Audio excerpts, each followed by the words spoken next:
அம்மாவை எங்கே தெரியல சொன்னேன்னா அவங்க அம்மா ஆக்சுவலி என்ன வாட் என்னாச்சு? எதுக்கு கத்துறீங்க சொல்லுங்கள். ஆ சரி வெயிட் பண்ணு. அம்மா வந்துட்டாங்களா வெளியே? சரி ஓகே வாங்க அம்மாவை பார்க்க போகலாம். ஆக்சுவலி அவங்க அம்மா வெளியே தான் வெயிட் பண்ணுறாங்க. சரி இப்போதைக்கு அவங்க அம்மா வந்துட்டாங்க, அதனால நம்ம பப்பீஸாக அவங்க அம்மா கிட்ட விடலாம். ஏன்னா இட்ஸ் சேஃப். ஏன்னா அம்மா இருந்தால் மற்ற டாக் வந்து குட்டீஸ் எல்லாம் கடிக்காது.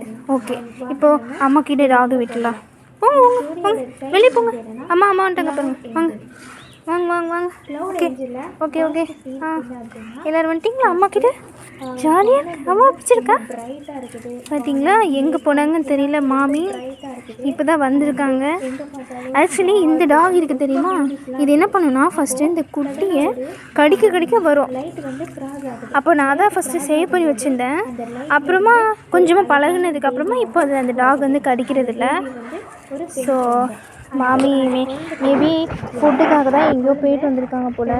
சரி ஓகே இப்போ நம்மக்கிட்ட இருக்க ஃபுட்டை கொடுத்துடலாம். பிறந்த ஒரு 2 நிமிஷத்துலேயே அந்த குழந்தை எழுந்து நடக்க ஆரம்பிக்குது. அவளுடைய ஏன் சாப்பிட மாட்டேக்கே? அவள் அந்த மேகத்து மேலே நடந்து போயிட்டுருக்கா. மேபி அது எங்கேயோ போய் சாப்பிட்டு வந்துச்சு. ஏன்னா அதோட ஸ்டொமக்கை பார்த்தீங்களா ரொம்ப ஃபுல்லாக இருக்குது, அதனால தான் அது சாப்பிட மாட்டேக்கே. சரி ஓகே அது மேபி வேறு யாரோ ஃபுட்டு கொடுத்துருக்காங்க.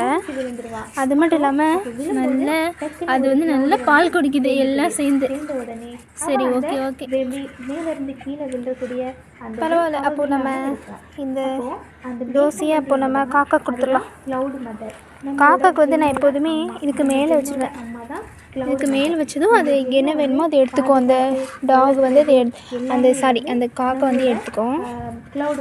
சரி ஓகே இந்த டாக் நெக்ஸ்ட்டு அப்டேட் என்னன்னு சொல்கிறேன்.